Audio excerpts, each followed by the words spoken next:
is just learning how to sell. And so what we're going to talk about today is just some of the things that we've done over the years to help generate revenue, which I think translates well to college, to high schools. Let's hope we're not at the grade school level worrying about that yet, but I know at your high schools, how can I generate money to keep myself afloat in some of these more traditional professional sports methods. So my background would include this.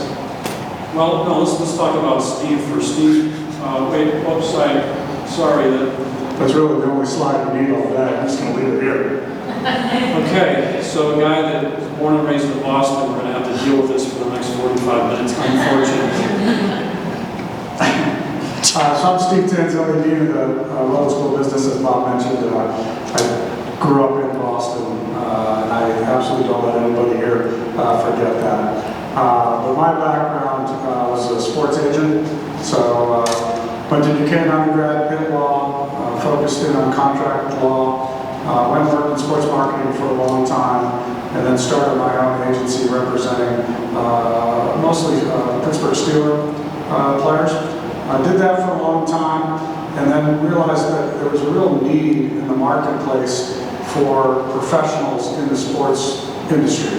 Not necessarily agents per se, but those that understood that working in sports is a business, and while you need passion and you need dedication and commitment, you really needed to understand that what you do in the sports world is bottom line driven, and what you do is you take that emotional attachment we have to our teams, our celebrities, our athletes, and you leverage that to sell more goods and services. Right? So my son is 18, and he was stressed beyond belief, worried about Kenny Pickett's, first preseason game. Right? And so how do you take that emotional attachment, sell more goods and services? Steelers lose game one, right? People are upset, and it's crazy because they had nothing to do with the outcome on the field. So going on 20 years ago, amazingly, this year, helped start a program here at Point Park called Sports, Arts, and Entertainment Management. It's within the business school, and it is about that very thing, teaching our students what it takes to be successful in this field, and it is bottom line driven. Thanks, Steve. I thought as a way of introduction, I would just show you my record over the years, working for a professional sports team, professional soccer, college athletics, so on and so forth. And I throw that up there just so my students can heckle me that I'm well below 500. In fact, the years that any of the teams I worked for were over 500, I highlighted. So it's been a long, miserable career for me. I'm just saying.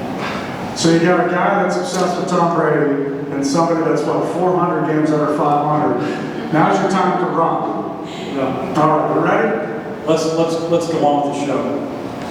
So you all know that this whole business is about passion, right? It's about emotion. It's about, Steve mentioned it earlier, just sort of this attachment that we have with sports. The dollars that are spent in the industry, billions of dollars, point to the fact that, for better or for worse, we just love this stuff, don't we? And it trickles down from professional sports down to college athletics to your high school sports. So, we're going to talk about that there are companies that are trying to get to your fans that attend your high school events, just like college and professional athletics.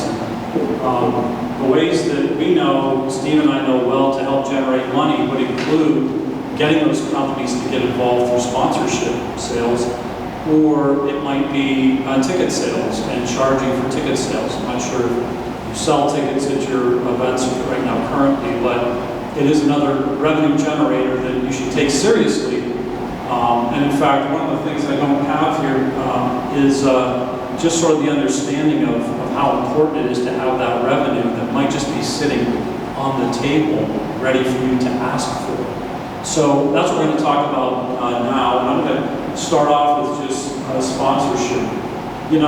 College or high school football in particular, there are so many ways that you can reach out to companies to get involved. And think of the time period for. We were talking, at Hampton, you guys are starting classes already, right, in another week or so, and things are starting to happen. Well, think of a company that wants to have access to the people that might be attending your events. You have a window of time with them from now until February, maybe even longer than that, but I'm pretty much thinking about high school football and maybe basketball and maybe volleyball and some of the sports that gather more attention, that you would have for a company an opportunity to be involved with them, in front of them for all those months. Think about, if you think about advertising that happens anyway, heck, if I'm advertising at Heinz Field, sorry. At PNC Park, that's easier for me.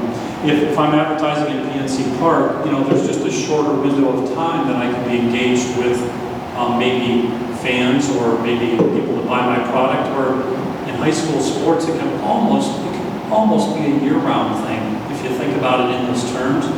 So just to start off with, that's what companies are thinking about, is how can I get exposed to the people that attend your events, and in what ways can I do that? And that's what the sponsorship thing is all about. So why do companies sponsor events? Steve, if you could go back, I think we skipped one. Yeah. So this might be, I don't know, might make you think a little bit about why do companies even do this. One of the reasons why they want to maybe be involved with your high schools, they want to sell their products to the people that attend your events. That's one reason. Another might be, it's a way to entertain. What better wholesome way to entertain clients than to say, let's go to the Serra High School football game on Friday night. Let's just hang out together. And I can tell you, as somebody who tries to sell to people, it's much easier to do that if I invite them to a sporting event where we hang out for a night, and then we have a meeting thereafter. So a reason why they might want to sponsor events is you're giving them a venue, a really nice venue opportunity to entertain. Another reason is that they just want to increase exposure. That might be a way, if your games are broadcast locally or live streamed, maybe you can give them a little bit of love in your streams, the company that way. For some companies, it's been a heck of a time, getting through the pandemic and laying off people, and now they're bringing some people back, and they need to redo their image, and so maybe they can use your events to be able to do that. The fact that they're even involved with you might be the way that they're improving their image, because they're supporting a local high school program. I hope that makes sense for you. Here's one that you might not think about, but there are a lot of products that want to gain access to a much younger and younger audience. I know they want our college students to, PNC wants them to become a customer at the college age, because if you become a customer of PNC now, you may stay with PNC the rest of your life. If they can work with you at the high school age, and suddenly, some of your high school students are, they're taking out the virtual wallet program at PNC already, that's gold for them. So you might be providing an opportunity for some of these companies to engage with an audience that they really want to have. And just to add two quick things, in my sponsorship sales career, a lot of what I did on the event side was one-off events, whether it be a marathon, a triathlon, a road race. Those are kind of one and done. If you look around, why the marathon continues to have weekend runs and all kinds of different events, it's trying to demonstrate to their prospective sponsors that this isn't just the first Saturday of May. You can have an impression on our database for 12 months out of the year. So can't underestimate what Bob said about the fact that you've got a really long window, if it's football, basketball, volleyball, what have you. Another comment I just want to highlight is, companies are looking many times to get involved with sports because of goodwill. Great example, Lincoln Financial put their name on the Eagles Stadium years ago because they were the new player in town. As a way to ingratiate themselves with kind of the hardcore Philly fan, they thought, what better way than to support the hometown team? So when you look around your community, I think the prime targets are any of those entities that have just moved in, who are looking to quickly kind of upgrade to, hey, I'm a good community partner. I support the kids, I support the high school, I support the tax base. I just thought of another one. Thanks, Steve. Companies are looking to hire people, right? You see signs all over the place. They need to hire folks. maybe that company becomes involved with your high school because they want access to your students because they want to hire them eventually. You know, I don't know if you guys would recall, but at Consol Energy, you know, most of us didn't know what the heck Consol Energy was until they put the name on the building of the new entertainment facility here. And Consol Energy, why did they do that? Well, one was a branding thing. They wanted people to know who they were. But the other part of that was that their workforce was aging. And they knew that they needed to eventually hire younger people to work in the coal mines, which is what their primary business was back then. So they put their name on an entertainment facility because they knew young people were going to it. And then over time, they didn't need that kind of access anymore because they had well established themselves. But that was an energy company doing that kind of thing. So my point with kind of listing these things for all of you is this, is don't just think about Coca-Cola. Don't just think about sort of the obvious sponsors, but just think about companies that might be in your area that might not have access to your fans, and we've got to be very careful in the kind of access that we give, right? But we'll talk about that in a minute. So some of the things, so what is it that you have to sell? You know, what is it that they might use? Some of these, I guess, would be pretty obvious. There's signage that you can have at your facilities that would have their logo, for example. Maybe on the fields, maybe on the court, or those kinds of venues. There might be opportunities to have their company logo in marketing materials that you hadn't really thought about before. There are things that you just send out anyway that you might include their company logo with. Same thing with logos on your website, possibly. They mentioned athletics. If there's any radio, if there's any TV kinds of opportunities, you know, a really big thing is just tagging your social media that might go out from your athletic department that you might send out, where you can tag the company in different ways. Companies love to be able to come in and speak to high school students on occasion. Is there a way that you can do that in such a way that would be engaging for the high school students and that the company would want to have access to? Maybe giving out tickets and those kinds of things and other VIP opportunities. So there are ways to sort of engage and sponsor a company that you might not have thought about before that would be very, very appealing to them. And they are things, by the way, that they do with the professional teams and the college teams already. Why not do that at the high school level, if it makes sense for you?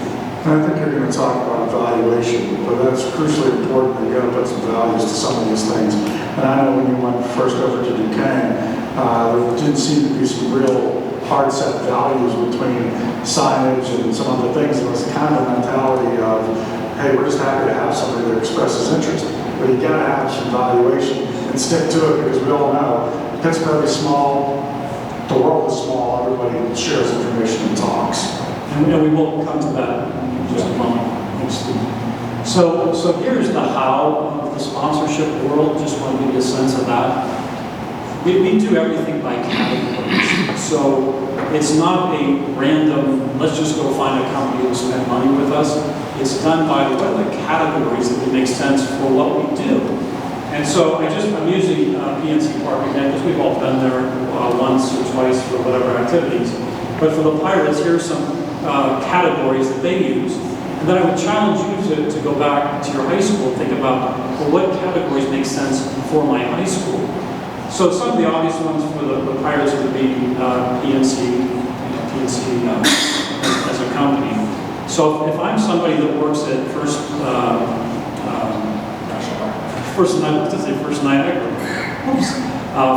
National Bank, or somebody that works at Mellon Bank, the chances are I'm not going to be entertaining at a place called PNC Park. So you can imagine why we want to be careful to the categories that we select and to find companies within those categories that we want to attract. So there's a category called grocery. You know, you've seen the big signs at PNC Park since it opened. There's a big giant eagle, $500,000 sign on a big scoreboard. So what in your area would be the grocer that makes sense? It doesn't have to be Giant Eagle. It could be the local grocer. But now you're going to give some advantages to that Giant Eagle can't get, because they're going to become what we're going to call partner years. Other categories, here in Pittsburgh, it's either AHN or it's their competitor, UPMC.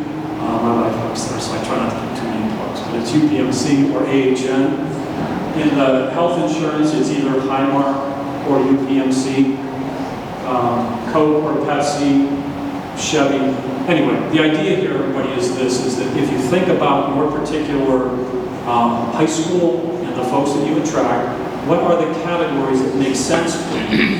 And then to go into those categories and figure out, well, what companies are within those categories. So, for example, if there's a local Chevy dealership close to, you know, your venues, do I want to reach out to Chevy first? Maybe they graduated from the high school, maybe they have a relationship already there. And hey, if Chevy says no, Colton, where are we going to go next? We're going to go to the Ford dealership. And if the Ford dealership says no, Colton, where are we going next? Chrysler. We're going to Chrysler Jeep. We're going somewhere else. But you get the point here, everybody, that if you think about these in terms of categories, you can come up with a number of companies that would make sense for you that you might want to approach about getting involved with.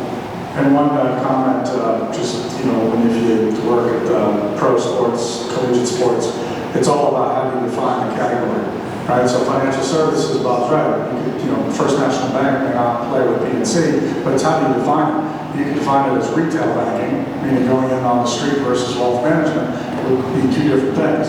I know in my prior life, there was all kinds of discussions around the non-alcoholic line, right? What about water? What about energy drinks? Right? So as somebody representing Coke, you can come in and say, I want the whole category to include not just soft drink carbonated beverages, but water, but energy. But on the team side, or you know, your side, you're saying, no, we're going to carve out those lanes for an energy drink sponsor separate and distinct from Coke, a water sponsor separate and distinct from Coke, even get even crazier with, you know, iced teas, and you can imagine how it can all will play out. But that's something to consider, you know, at a different level. You have grocery store, Giant Eagle, but you know, Whole Foods, right? That could be the organic section. So you can go on and on with that. So the point here, everybody, is that rather than having sort of a just shoot at whatever target you can find, think about the categories that make sense for you, and to approach those. So here are the steps that we go through, and I'm not teaching the class here, I did that, but I just wanted you to know sort of what we go through to get to the end, which is to get money from companies to help support our programs, is that we look at, Steve mentioned earlier, the valuation.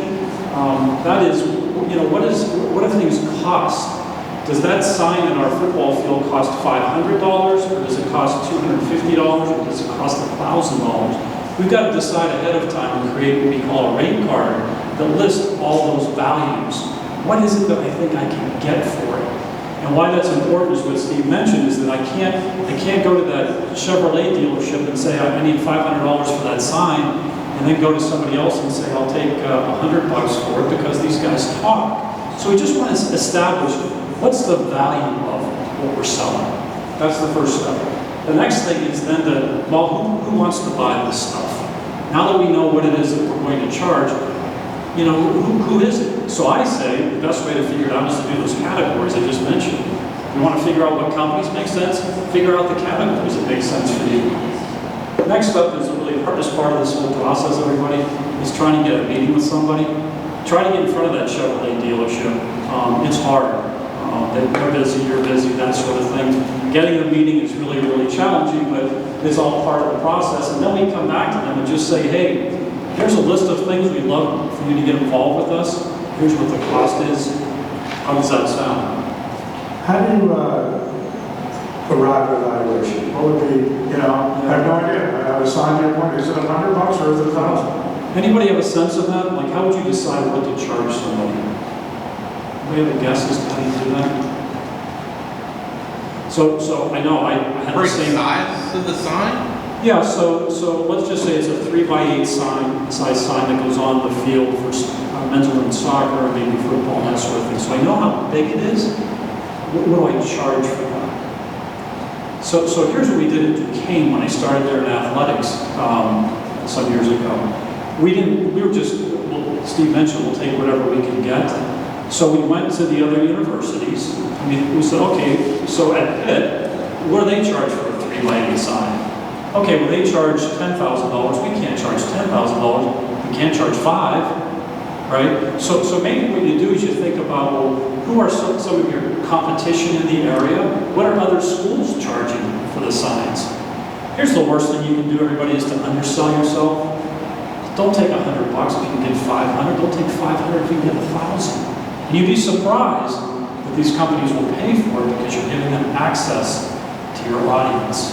So don't undersell yourself. So here's an example. So we go through, we call it inventory building. We figure out, okay, we've got a sign, we've got logos, we've got social media, we've got some other things that we can do. We figure out, well, what are those things, how much do they cost?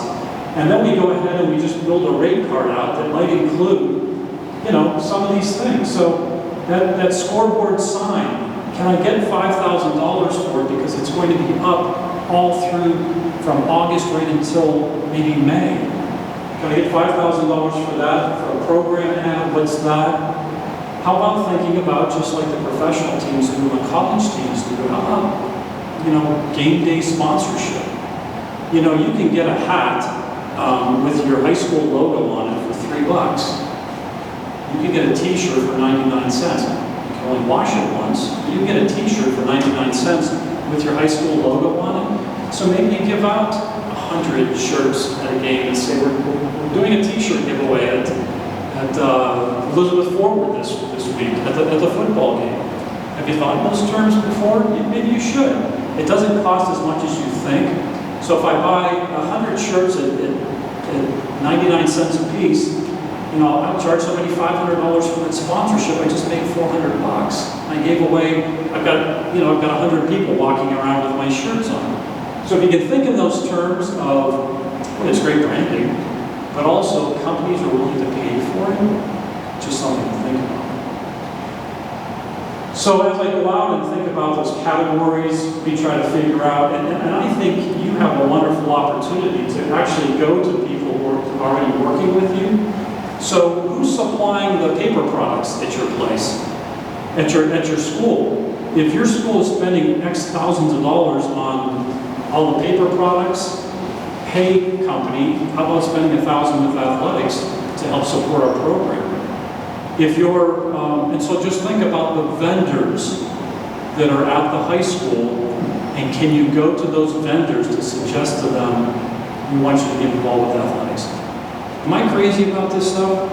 Is that possible, do you think? Some other, I was going to say local businesses, look at, you know, some of the new businesses that have recently moved into the community. Can't underestimate, I'm sure you're aware of parents. Right? Parents that own businesses in the local community, you know, have great success with. Yeah. So that, again, is that idea, everybody, of sort of creating categories and then going back to see who you're doing business with yourself already to figure out where do I want to start. So I would even say that if I'm renting vans to help move my students back and forth to games, possibly, that I'm going to go to that Chevy dealer and say, hey, look how much money I'm spending with you already. Here's what I want you to do. I want you to spend some money with athletics. Okay? Next thing is we just go ahead and we get the meeting, and I'm going to run through this only to say it's tough to get a meeting with somebody because they're so busy. All companies are, but we kind of work through all of that. And then it's time to come up with a proposal. I just threw up here some numbers that I made up, so don't hold those to me. I'll call the marathon and ask it, is that how much money you're getting? Because I just made it up. But just to give you an idea, if you can sort of break down what it is that you're looking for from somebody, like the marathon would do or other folks, then you have a good sense of how much you think that you can get from a particular sponsor. Can you speak a little bit about in-kind or trade? Because I know it's important to drive revenue, right? Yeah. But there's some real value to some in-kind and quote-unquote trade opportunities. Yeah, I don't know how much money you spend on just, you know, water products for your student athletes or whatever products that you need to sort of run your business. But think about, well, can we trade as opposed to me paying money for those products? How about if I put a sign up at the football field and at the basketball venue in exchange for paying for those things? Now, it might save you money along the way. Is anyone doing trading right now that you're aware of?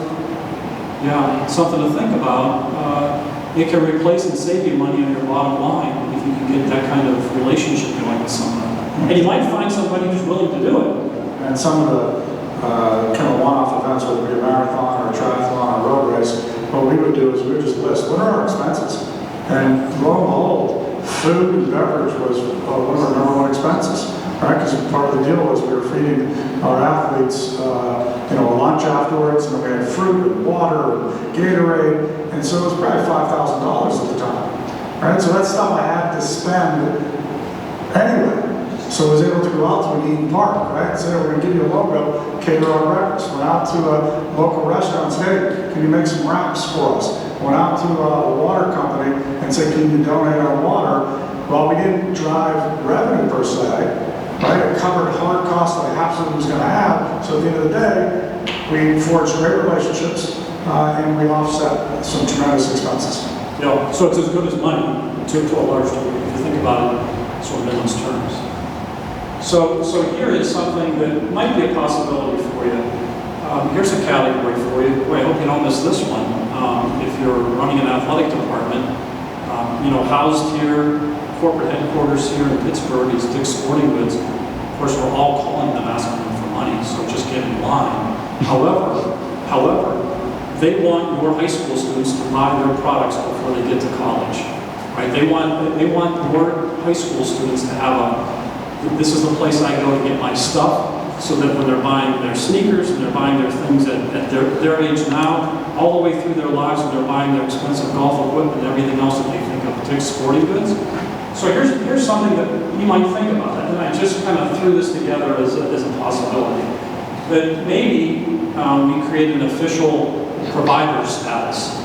That Dick's Sporting Goods is the official sporting goods provider of Elizabeth Forward Athletics. So there's a value to that, everybody. There's a value to that. We're going to say that that's $10,000. Maybe Dick's Sporting Goods is a game day sponsor of one of, how many high school football games do you have? 5. You have 5 home games. So maybe that first game, maybe not the first game, let's wait till it gets a little bit colder. When it gets to be October, November, but maybe Dick's Sporting Goods is a game day sponsor, and just that part of it is just going to be $1,000, but I'm also going to get 1,000 winter caps with Elizabeth Forward logo on there, which might be about $4 a piece. So that's going to cost about $5,000 for that. And by the way, Dick's wants to be at the football games because they want to pass out those coupons that we get in the mail and all those sorts of things. So they want to be there, and this might be a way for them to do it. I would also say that we can do the same thing for a basketball game where we're going to have the team photo, and we're going to put the Dick's logo on that, and you can have your local print shop print those for basically nothing. But that's another possibility. Maybe that's $1,500 that we're going to charge for that. We just throw in some signage. I made it up at your football stadium. Is it $1,000 for the year? In the gym, is it $1,000? Maybe a program in it. So what we would do is come back to Dick's Sporting Goods with a package that would include all those items, but not broken down, everybody, just with a final cost of $19,000. There's just one cost that we're going to give to Dick's Sporting Goods, and that's that bottom line of $19,000. Why do you think we don't want to break down the individual pieces of this package when we give it to Dick's Sporting Goods? They'll find a way to say, you know what, give me the $1,000 sign, I'm done. We're not doing it that way. We're going to try to get as much money as we can from them, and when they say we only have $15,000 to spend, we'll decide what we want to take out of it. Does that make sense for everybody? So that's sort of how this works, and it's done whether you're selling a $500,000 sign at the football stadium. I'm not going there yet. Or if it's or if it's selling signage at your high school stadium. Okay.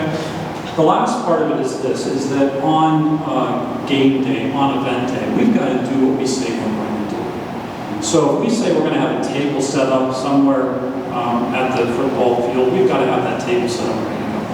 if we say we're going to have signage up there, we've got to do what we say we're going to do, because at the end of this thing, at the end of the school year, we're going to go back to Dix and say, okay, this is what it's going to cost you next year, and we want to make sure that we've done everything that we said we would do to renew them. It's the best way to renew somebody is to do what you say you'll do. Okay? So any questions just about this sponsorship thing? It's not complicated, but it is strategic in a way. So you start with, what are the things that I have to sell?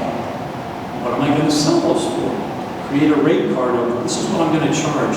If the first person you go to says, I'm not going to give you $500 for that, I'll give you $250, say, no, it's $500, or we'll go somewhere else. Because you got to be able to do that. So you establish sort of what's the value of what I have to sell, and then you think, well, who would want this? And don't think about it as who would want to be associated with my school. Who would want to be associated with my high school students and all the people who come to my games?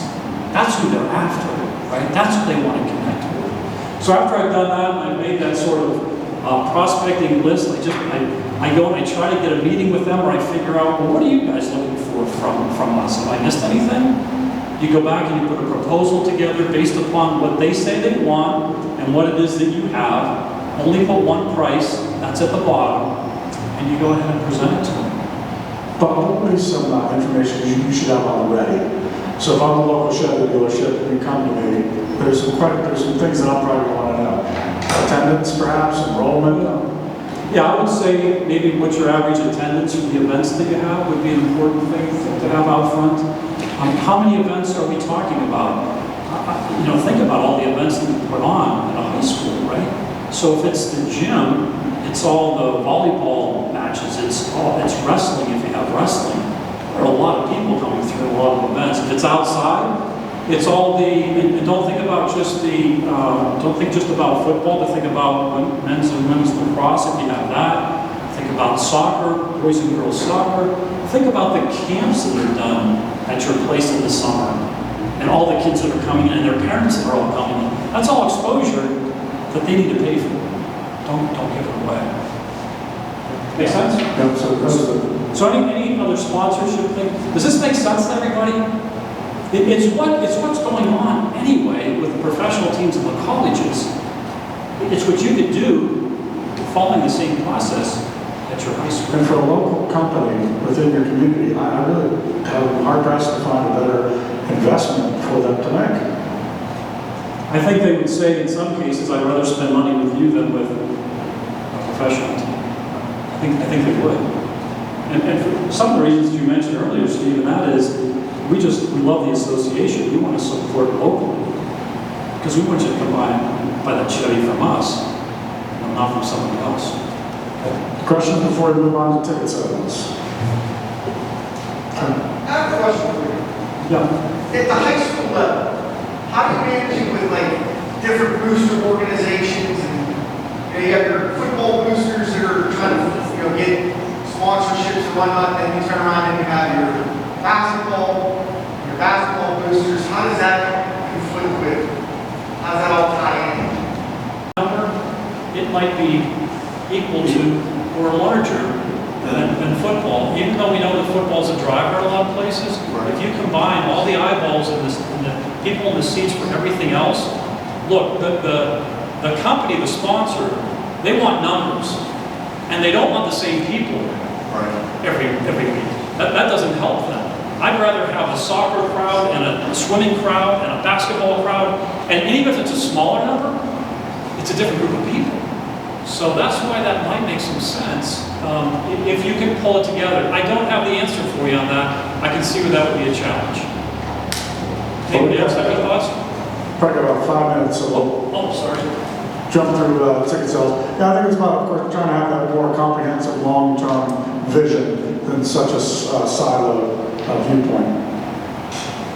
I'm not allowed to show the video here. There's too much swearing. Go on to the next one. Okay, so the difference, everybody, how about this, right? The difference between this and that, it's all about passion, right? Don't you feel differently when you go to an event that's sold out versus an event when there's nobody there? It's just the way that it is. And so driving ticket sales is important for revenue, no doubt, but it's also important just because it drives passion too. You just want to be there, you want to be among the crowd. So there are a couple of things to think about. You might already do season tickets for football and some other things. You might want to break, if somebody can't go to all 5 football games, can you do 2 or 3 as part of that? Do you want to give people just the flexibility to pick and choose like the professional teams do? Sort of a flex kind of idea. No doubt individual tickets are important, but you know what we run the risk of there is if on Friday night it's cloudy, people don't come because I didn't pay for the ticket, I don't want to go. That's our last resort. We're not as focused on that because we can't control that. And I think the biggest upside for everybody in just a couple of minutes we have is just group sales, which is what all the professional teams do anyway. And so just think about this. They're obvious ones, I know, but I just want to point them out to you that, you know, are those youth leagues coming to our football games already? Maybe they are, maybe there's some we're missing. We should get out to all of them. Those local businesses, hey, bring your employees, come on out to one of our high school football games. Might be a lead for you. Local churches, elementary schools, there might be nonprofits in the area. Invite them to come to your games. They may not just know when they are necessarily. And then alumni associations have the class of whatever this week and have the class of whatever next week and just keep doing that until you run out of games to use. And I just have a couple of things that you can do to really make this come alive.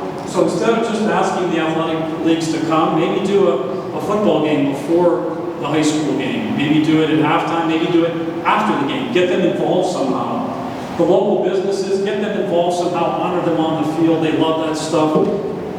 Churches, it's a great outing. Schools, you know, elementary schools are looking for opportunities to get out and do group kinds of things.